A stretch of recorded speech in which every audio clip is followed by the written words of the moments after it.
Assalamun alaik Zainal Anbiya. Assalamun alaik Asrul Anbiya.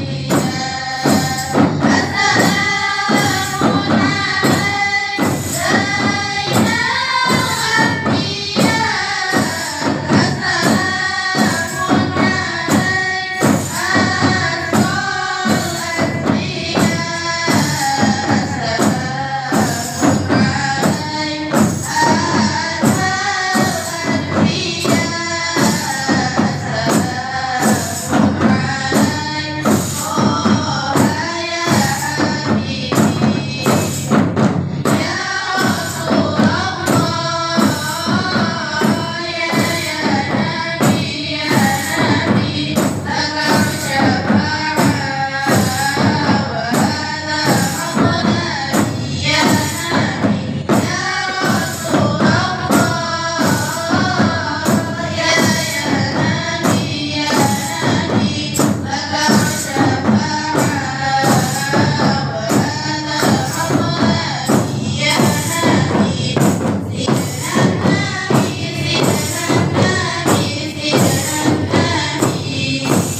Bismillahirrahmanirrahim.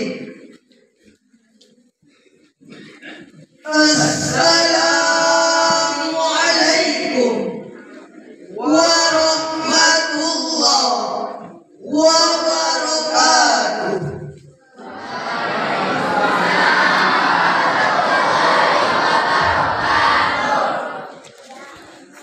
Alhamdulillahi rabbil alamin. Assalatu wassalamu ala asrafil anbiya'i wal mursalin wa ala alihi wa sahbihi rasulillahi ajma'in. Amma ba'du. Yang sama-sama kami hormati Bapak Kepala Pimpinan Pondok Pesantren Darul Ulum Pik Juhada, yang sama-sama kami hormati Bapak Kepala Madrasah, yang sama-sama kami hormati Bapak-bapak kesiswaan, Bapak-bapak kurikulum, Bapak-ibu majelis guru, serta karyawan-karyawati Pondok Pesantren Darul Ulum Pik Juhada.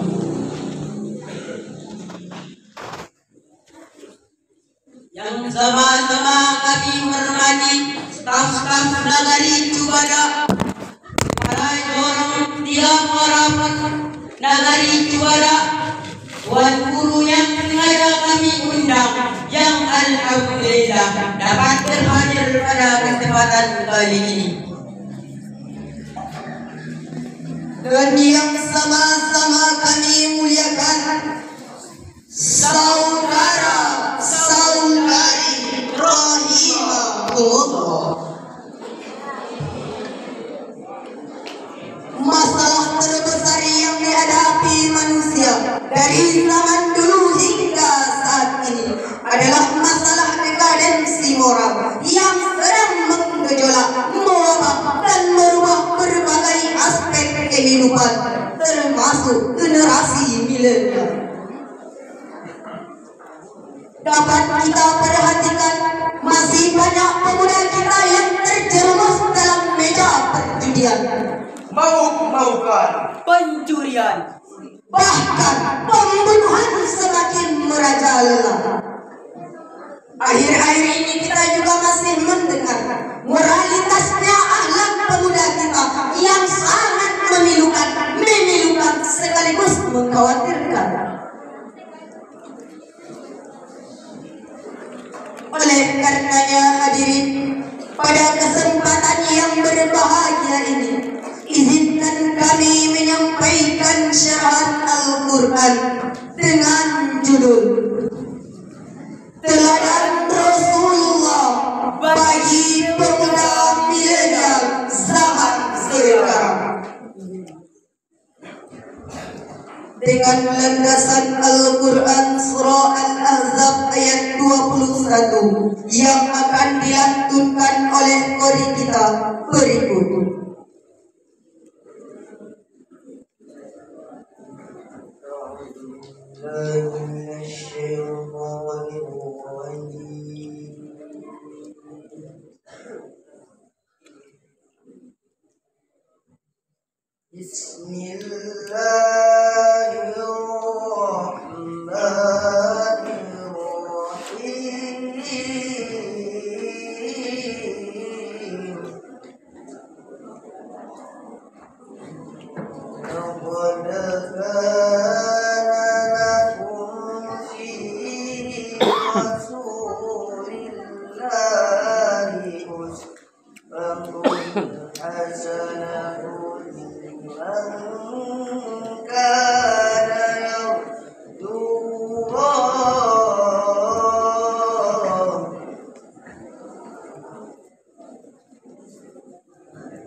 menyebut asma Allah yang maha pengasih lagi maha penyayang.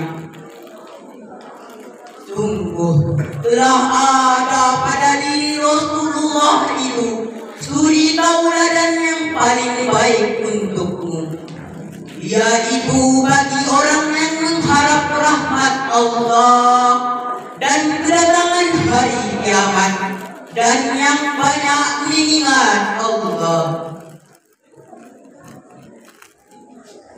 Hadirin seiman dan setanah air yang berbahagia, Rasulullah merupakan figur yang gugur serta contoh yang tinggi yang harus diikuti dengan sepenuhnya. Sehingga Abu A'la Al-Maududi dalam bukunya The Problem of Islam mengatakan Rasulullah merupakan suri tauladan yang paling lengkap karena dalam dirinya terdapat kebesaran dan kemuliaan sifat manusia. Karena begitu pentingnya peran Rasulullah bagi pemuda milenial zaman sekarang, apalagi sifat beliau merupakan seorang pemimpin yang selalu mengutamakan kepentingan rakyatnya dan selalu mengutamakan akhlakul karimah, sehingga pada akhirnya mampu merubah masyarakat yang biadab Menjadi beradab, yang dulunya berseteru, menjadi satu, yang dulunya menyembah berhala, kini kembali Allah Subhanahu wa Ta'ala. lantas bagaimana hadirin akhlak bangsa kita saat ini yang telah mengalami kegentingan moral? Jawabnya adalah masih banyak pemuda kita yang nekat, yang berani menipu masyarakat. Masih banyak pemuda kita yang lemah akhlaknya. Mengingat betapa pentingnya peran akhlak Rasulullah, serta kita harus mampu menerapkan ruh Rasulullah di tengah-tengah kehidupan kita. Apalagi saat ini negara kita telah mengalami kepentingan moral. Tentu hal ini menjadi tugas kita bersama agar dapat keluar dari jalan kesesatan menuju pintu surganya Allah.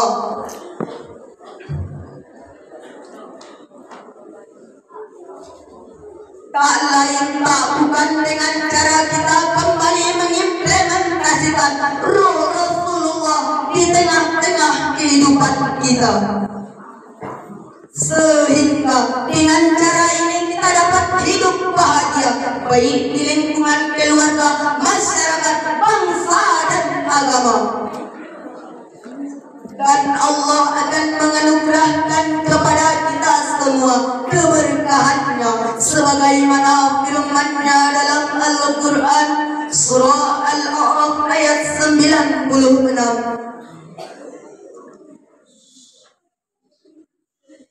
وَلَوْ أَنَّ أَهْلَ الْقُرَىٰ آمَنُوا وَاتَّقَوْا لَفَتَحْنَا عَلَيْهِمْ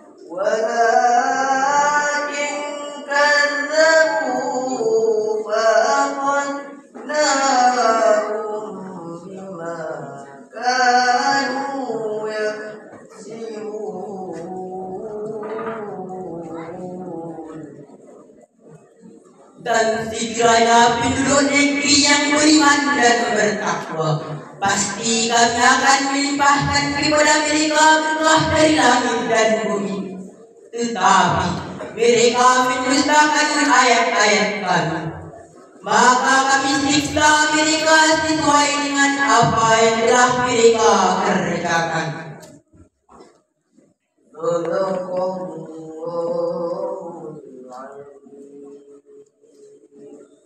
Maha benar Allah dengan segala firman-Nya.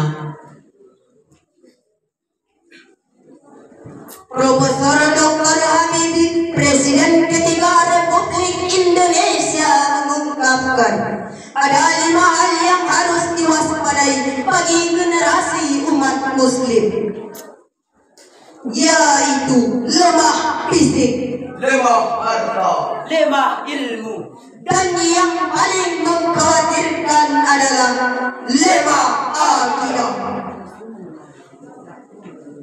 Oleh karenanya hadirin, agar tidak terjadi yang demikian, kami mengajak kepada seluruh pemuda harapan bangsa untuk dapat meninggalkan budaya bermalas-malasan dan putus asa. Peganglah dunia untuk menggapai ridhonya, sing-singkan baju kita untuk mencapai cita-cita kita. Wahai pemuda harapan bangsa, ambil sampan kita, arungi lautan yang luas untuk menggapai pulau impian kita. Dari serahan singkat yang kami sampaikan, kita mengambil kesimpulan. Yang pertama, untuk menjadi negara yang makmur, seorang pemimpin harus bercermin serta mengambil cara strategi Rasulullah. Yang kedua, sedang problema kita akan semakin parah ketika langkah yang kita ambil salah. Yang ketiga, Rasulullah SAW merupakan suri tauladan yang paling baik, serta kita harus mampu mengimplementasikan ruh Rasulullah di tengah-tengah kehidupan. Mungkin demikianlah syarahan yang dapat kami sampaikan. Meski singkat, semoga bermanfaat. Billahi taufiq wal hidayah wal ridha wal inayah. Wassalamualaikum warahmatullahi wabarakatuh. Warahmatullahi wabarakatuh.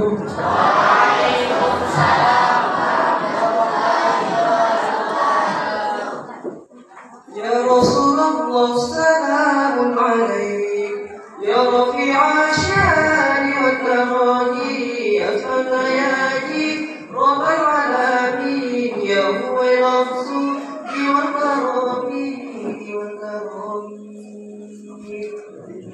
لولا بك يا حبيب أنت للخلق يا طبيب اشفع لنا يا حبيبنا لك شفاعة يا رسول الله لولا بك يا حبيب أنت للخلق يا طبيب اشفع لنا يا حبيبنا لك شفاعة يا رسول الله يا نبي يا نبي يا نبي يا نبي يا نبي يا نبي يا رسول الله يا نبي يا نبي يا نبي يا نبي يا نبي يا نبي يا رسول الله.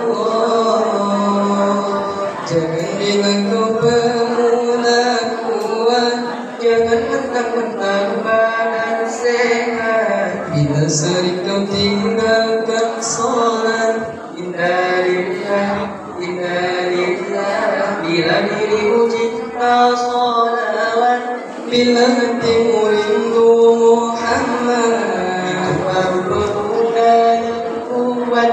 Masya Allah, Masya Allah, pemuda yang sejati yang dicipta oleh Nabi, bukan yang berkonfesi apalagi tukang sepi. Pemuda anti maksiat, gemar membaca salawat yang tak pernah lupa mengerjakan sholat. Jadilah kau pemuda generasi yang berguna, bukan sibuk soal cinta banyak kaya. Jadilah pemuda taat agar dirimu selamat di akhirat, bisa berjumpa dengan kanjeng Nabi Muhammad. Ya Nabi, ya Nabi, ya Nabi, I love you, kami cinta padamu Nabi, kami rindu padamu Nabi.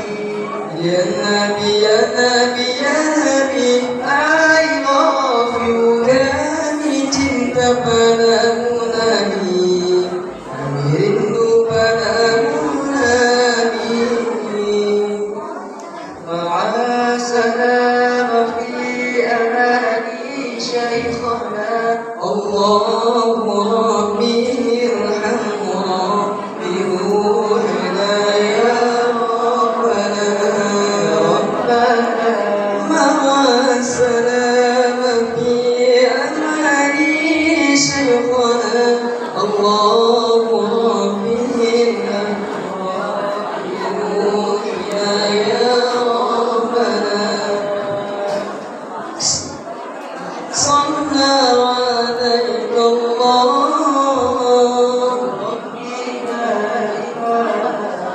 أبان مع البكاء والأصابع. صلى عليك الله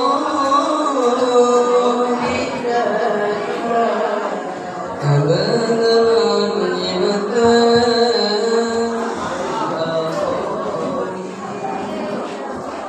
Assalamualaikum warahmatullahi wabarakatuh. Assalamualaikum warahmatullahi wabarakatuh.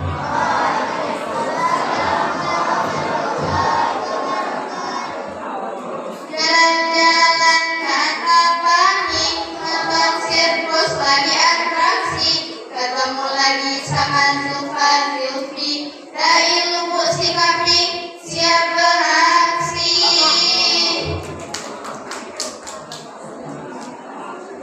Alhamdulillah, wassalatu wassalamu ala rasulillah, amma ba'du. Yang sama-sama kami hormati Ayah Pimpinan Pondok Pesantren Darul Ulum Cipadat, yang sama-sama kita hormati Bapak Kepala Madrasah, yang kita hormati Bapak Wakil Kesiswaan, yang kita hormati Bapak Wakil Kurikulum, yang kita hormati Bapak Ibu Majelis Guru, yang kita hormati Bapak Wali Nagari, yang kita hormati Bapak Jorong Kampung Cipadat, dan yang sama-sama kita hormati Ustadz yang sengaja kita undang dan dari kampungnya, dan beserta saudara-saudari rahimahumullah. Imam Nawawi Al-Baghdadi dalam kitabnya Kifayatul At-Taqiyah berkata, tiada kebahagiaan selain kita menempuh jalan melaksanakan sunnah Rasul yang mulia. Inilah pentingnya kita mengikuti sunnah baginda Rasulullah. Ibnu Qayyim menafsirkan dalam Al-Quran surah An-Nisa penggalan ayat 59 bahwa kita sebagai orang yang beriman taat kepada Allah dan baginda Rasul secara mutlak. Karena itu merupakan kewajiban kita. Nah, kenapa kita harus mengikuti baginda Rasul? Yang pertama, karena beliau adalah teladan manusia. Allah Subhanahu wa Ta'ala berfirman dalam Al-Quran surah Al-Ahzab ayat 21 yang berbunyi, A'udzu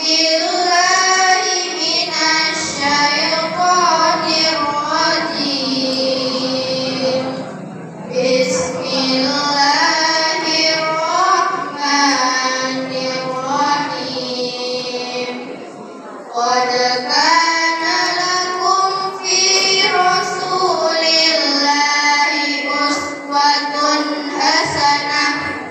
Al-ayat. Sungguh ada di dalam diri Rasulullah suri tauladan yang baik. Kemudian yang kedua, perkataan Rasulullah selalu benar karena berdasarkan wahyu dan bimbingan dari Allah. Nah, dalam Al-Quran surah An-Najm ayat 3 sampai 4. A'udzu billahi minasy syaithanir rajim.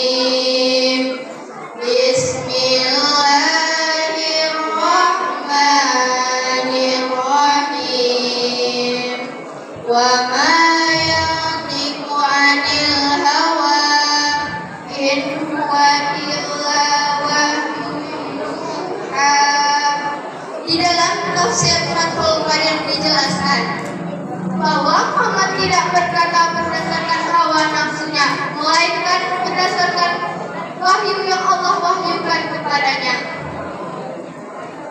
Kemudian yang ketiga, sebagaimana ayat yang telah kami bacakan di awal, dengan mengikuti baginda Rasul, maka Allah akan mencintai kita. Saudara-saudari, lalu bagaimana cara kita mengikuti Rasulullah agar kita bisa mendapat cintanya Allah? Yang pertama,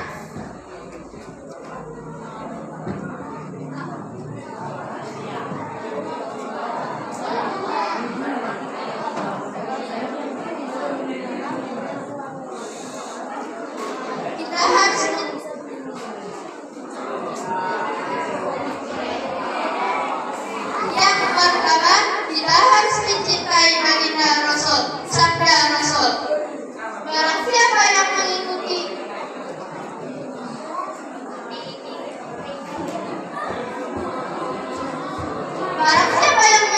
sunnah Rasul, dia akan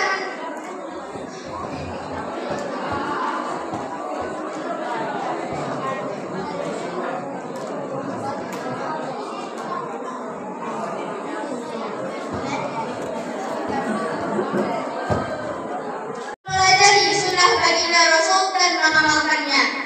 Di dalam riwayat hadis Abu Daud, aku tinggalkan dua perkara. Jika kalian mengamalkan keduanya, tidak akan tersesat selamanya. Yang pertama, kitab Allah Al-Quran. Yang kedua, sunnah Rasulullah Sallallahu Alaihi Wasallam. Banyak sunnah Rasul yang dapat kita amalkan, baik sunnah qauliyah secara perkataan maupun sunnah fiqhiyah secara perbuatan dan sunnah-sunnah lainnya. Baginda Rasul senantiasa berkata sopan, kadang kita suka berkata kasar. Baginda Rasul wajahnya lemah, tapi kadang kita suka marah-marah. Ingat kata baginda Rasul, sabar, membaca Al-Quran dan yang lainnya. Yang kedua, mencintai baginda Rasul, sabda Rasul. Tiga hal, barang siapa yang memilikinya, dia akan mendapatkan manisnya kehidupan. Salah satunya menjadikan Allah dan Rasul lebih dicintai dari selainnya. Hadis riwayat Bukhari Muslim.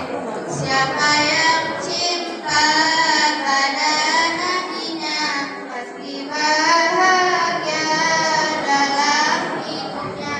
Yang ketiga,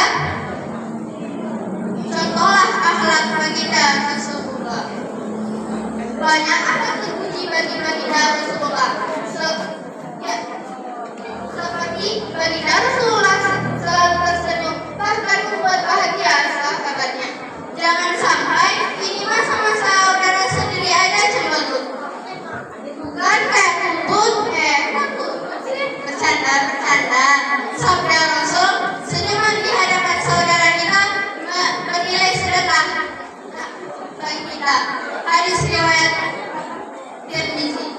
Selain itu, selain tersenyum tadi baginda Rasulullah, kalau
Sallu ala Nabi Muhammad.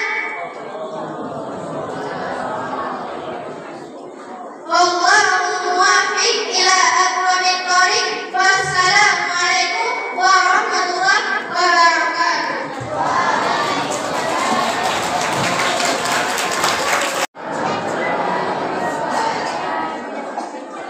Honorable teachers and audience, Honorable Headmaster of Darul Olympic School, and Honorable Mu'amalabik sisters and brothers. First, let's say thank you to Allah Subhanahu wa Ta'ala, who, because of His mercy and blessing, we can get together here in good health and good condition. Praise and regards, we shall send them to our Prophet Muhammad Sallallahu Alaihi Wasallam, his families, and his friends. The simple man who shines the darkness to the clean and ideal life, and the peasant man that will spread Islamic law in Arabian and the whole world after his death. On this occasion, I will deliver a speech entitled "The Character of the Prophet Muhammad Sallallahu Alaihi Wasallam." Ladies and gentlemen, sisters and brothers in Islam, imperceptibly, time goes quickly. We have entered the month, word in this month, which had been born the great leader of humanity, the leader of the Prophet of God, who became the light of all light, painted on him by the title Habibullah, is a lover of God, namely Sayyidina wa Maulana Muhammad. Our Prophet was born from among the Quraysh with his mother Aminah bint Wahab and his father Abdullah bin Abdul Muttalib. When he was born, he became orphan because when he was still in the womb, his father had left him forever. Prophet Muhammad grew up as precising figure and manners. His high character makes him was given the title of Al-Amin, as a trustworthy person. Because the height of his morality, Allah perpetuated in the Quran. And indeed, you truly have noble character. Surah Al-Qalam, verse 4. Ladies and gentlemen, sisters and brothers in Islam, our duty as the Ummah of the Prophet Muhammad was always emulate his morality. For example, love the older, love the younger, love another, the rich embrace the poor, the strong protects the weak. All felt in equality.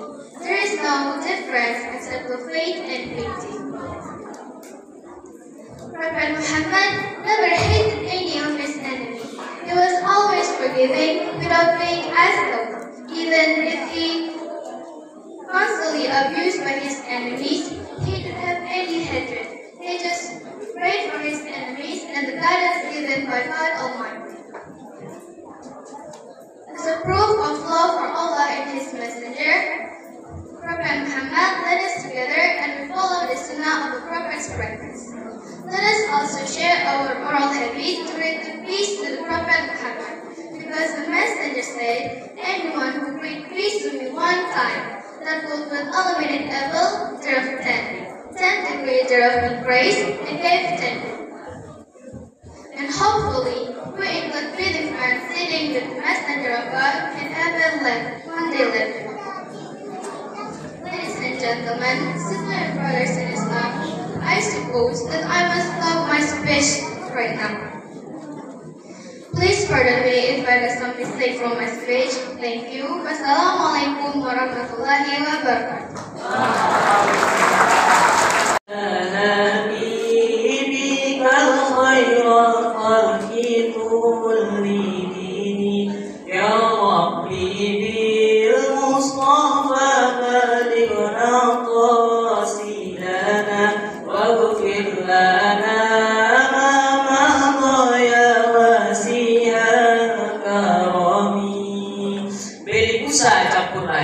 Beli kamu campur sekotek, gak kerasa ketemu lagi sama aku yang paling ganteng. Alhamdulillah, alhamdulillahilladzi ja'ala والكتابة للقراءة والقراءة للمعرفة والمعرفة للعبادة والعبادة لله تعالى. أشهد أن لا إله إلا الله وأشهد أن محمدا عبده ورسوله الذي لا نبي ورسول أما بعد. Alhamdulillah Rabbil Alamin. Kita sanjungkan puja setinggi angkasa, kita lantunkan syukur sedalam samudra atas kehadiran Allah Azza wa Jalla yang telah melimpahkan nikmatnya kepada kita semua. Bahkan saudara, kita tidak dapat menghitung nikmat tersebut. Wa in ta'uddu ni'matallahi la tuhsuha. Dan jika kamu ingin menghitung nikmat, niscaya kamu tidak akan dapat menghitungnya. Itu juga Allah telah menciptakan manusia dari dua jenis, ada laki-laki dan perempuan, di mana perempuan ini alis matanya bagaikan selimut yang berbaris-baris, hidungnya yang mancung bagaikan selir-keris. Namun sayang saudara, gara-gara wanita Nabi Adam dikeluarkan dari surga, gara-gara wanita laki-laki yang kuat imannya jadi tergoyahkan, nan paling hancitna tong bayang, gara-gara wanita hati saya jadi merana. Langkah yang kedua kalinya, salawat dan salam buat roh junjungan alam yakni baginda Nabi Muhammad sallallahu alaihi wasallam, di mana beliau telah berjuang mati-matian menegakkan kalimat tauhid, mengorbankan harta, benda tatanya, bahkan dirinya sendiri demi menegakkan kalimat tauhid la ilaha illallah Muhammadur Rasulullah. Namun sayang, beribu-ribu sayang saudara, Rasulullah rela berperang, dianya malah pacaran. Rasulullah SAW rela berjuang mati-matian, dianya malah dekat-dekatan. Bahkan Rasulullah rela mengorbankan dirinya, dianya malah main gelap-gelapan. Na'udzubillahi summa na'udzubillahi min dzalik. Maka marilah kita bersolawat kepada baginda Nabi Muhammad yang berlafazkan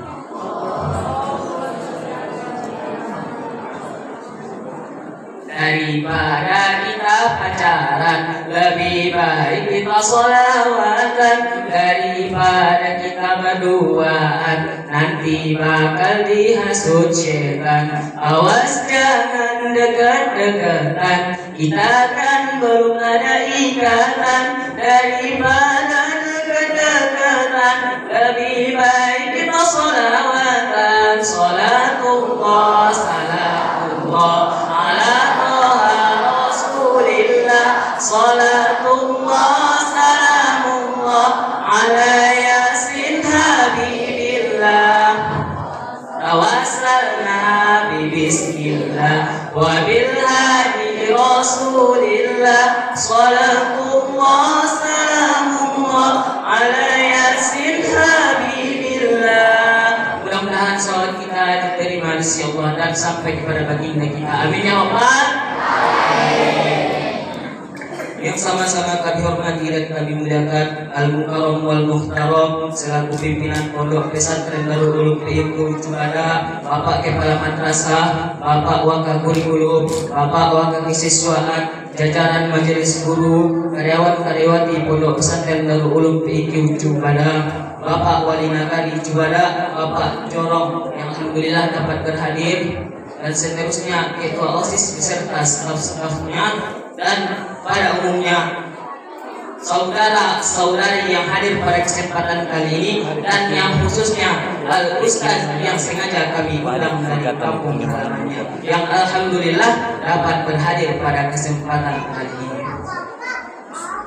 Baiklah, judul pembahasan saya pada kesempatan kali ini ialah kemuliaan Rasulullah Sallallahu Alaihi Wasallam. Jika berbicara tentang kemuliaan Rasulullah, mungkin kita pernah bertanya dalam hati, apa sih kemuliaan yang dimiliki Rasulullah? Kenapa Rasulullah itu mulia?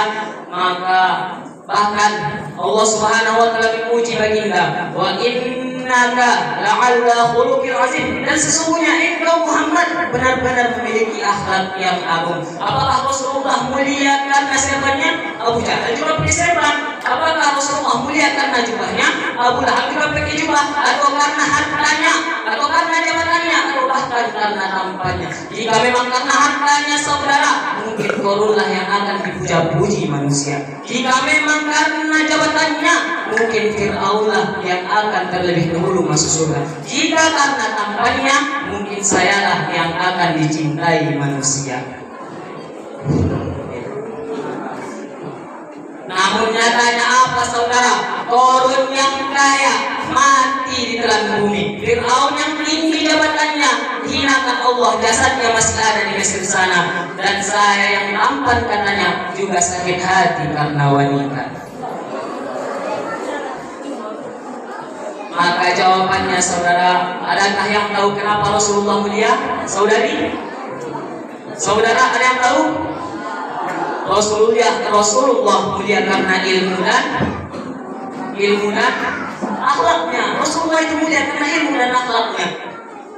Sebagaimana firman Allah, laqad kana Rasulullah uswatun hasanah. Sungguhnya memang ada, sungguh ada pada Rasulullah itu suri tauladan yang baik. Maka kita sebagai umatnya, apalagi kita para remaja, harus menjadikan beliau sebagai suri tauladan, harus menjadikan beliau sebagai pedoman dalam hidup. Namun sayangnya saudara-saudari yang tahu, pemuda zaman sekarang tahunya cuma pacaran, mabuk-mabukan, berjudi, main game online, scroll sosial media tiap hari, tidak pernah lepas dari yang namanya handphone. Sayang, udah makan, udah yang kamu ini yang bahaya. Sebab Rambe telah berkata, jangan ya dek ya.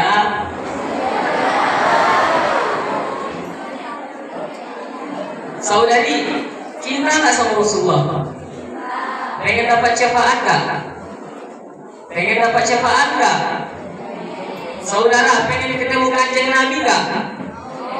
Maka perbanyaklah sholawat, amalkan sunnahnya, cintai dia. Bila ingin berjumpa Nabi hari kiamat, basahi dulu bibirmu dengan sholawat. Bila ingin selamat nanti dapat syafaat, teguhkan cintamu kepada Nabi Muhammad.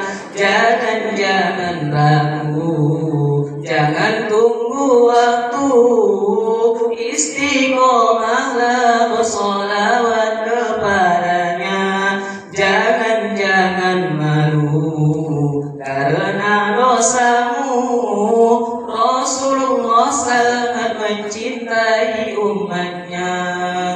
Mungkin sekian yang dapat saya sampaikan saudara-saudari. Kalau ada kata-kata yang salah mohon dimaafkan. Ya untuk bakas Muhammad salah untanya main bola. Kalau kata-kata guna salah, ulang masuk ke bagasan roha. Wassalamualaikum warahmatullahi wabarakatuh.